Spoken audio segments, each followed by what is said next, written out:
Welcome back. This is the Lazy Money Machine podcast with Eric ten Have and Graham Brown.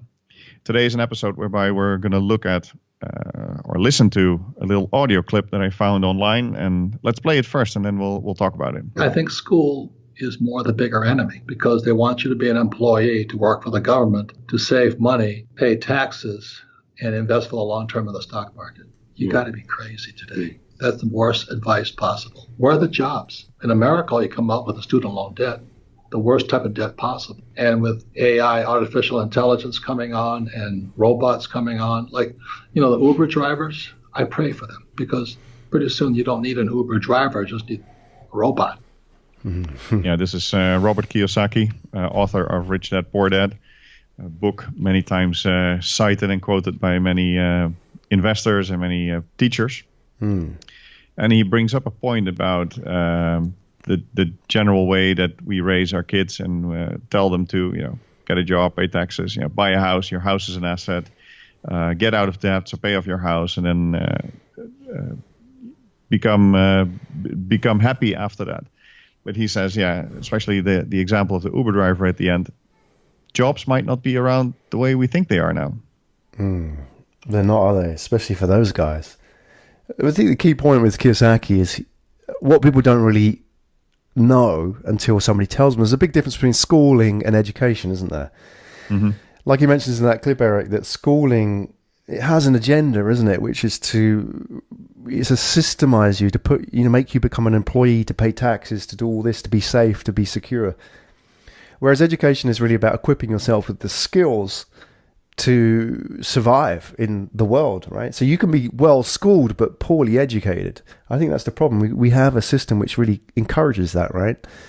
And I wonder, you've got 3 kids, right? I have one son, and they're kind of an age now where we're thinking about their future, just approaching teen years, Would you consider the route that you took in in schooling, school, high school, university, would you consider that was appropriate for this generation now?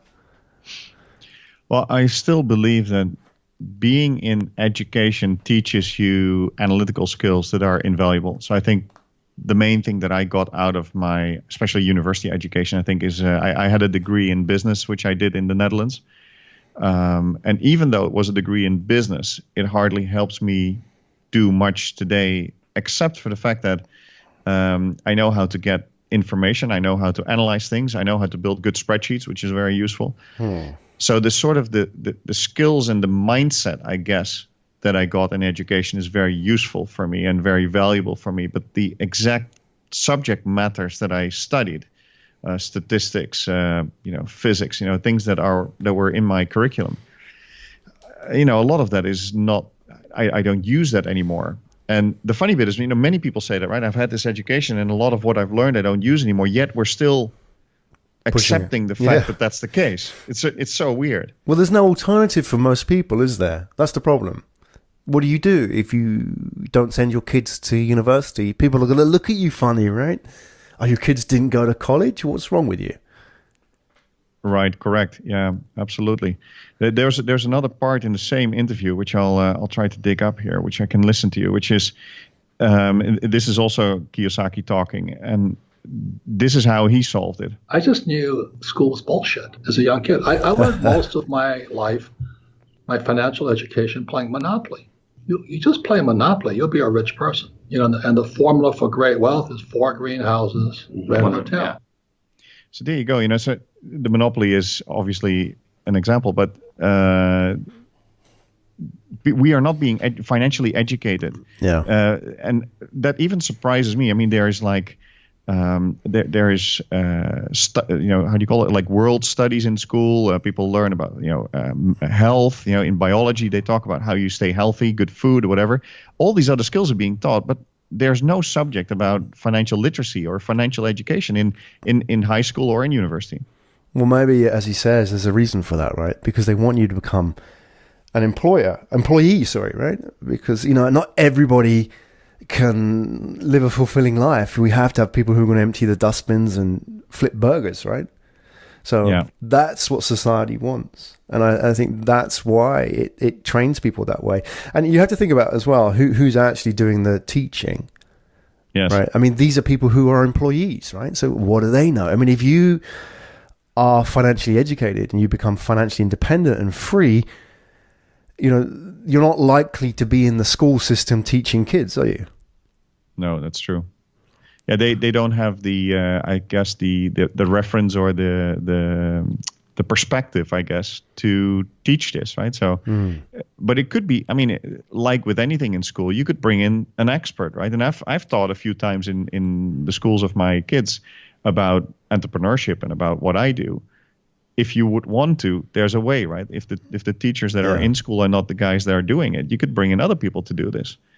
And Kiyosaki is a conspiracy theorist on this, right? He thinks the government wants us to do like this, right? He actually mentioned that in the same interview. He says, you learn nothing about money in school. And you have to ask yourself, why is that? You know, it's a state-controlled institution, is education. And the state wants stupid people, even though you have a PhD. We can talk about this all you want and what people are doing. The most important question for the listener today is, what are they doing? Are they bitching and moaning, or are they joining the rich? Yeah. See, that's his point. Yeah. So he thinks it's conspiracy. True. Well, yeah. I mean, the thing about conspiracy theories, Eric, is that to an extent they're true, some of them, right? Because there isn't like a master plan. There isn't like some evil, Dr. Evil sitting behind the screen planning all this, right?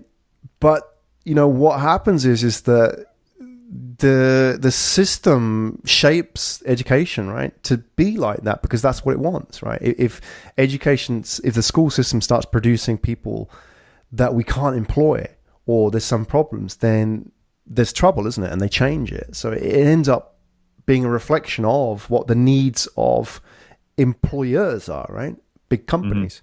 So in a way, there is a conspiracy theory, but you know, there's not like one guy doing it. It's kind of like the system doing it, and there's no individual like running the show.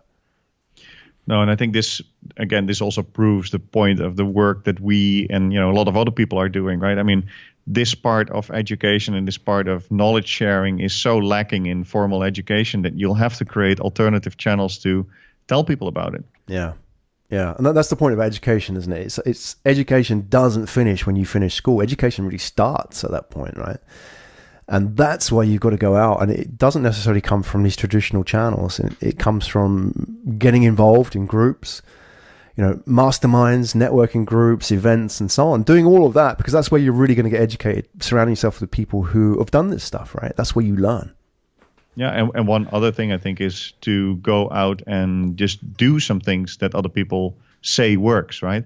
That was one of my big revelations when I really started getting into property. I always knew that, you know, that was the way that many people acquired like wealth or income or passive income, but only until the point that I actually started doing it, I started to find out, yeah, I mean, what all these guys are saying is actually true, and it does work like that. But you have to take the big step, I think, of daring to go and just try something, which, yeah, it can be scary, and it's also not that encouraged, I think, in normal formal education to jump into something unknown and just go and try to figure it out afterwards.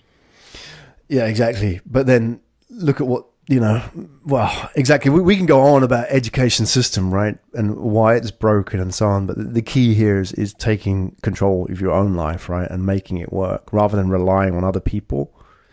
I think that's the key message from Kiyosaki. Whether or not you believe in the conspiracy theory, whether or not you believe in the education system, the key is you got to take control and do it yourself. And we're here to help you. We hope to welcome you again in the next episode.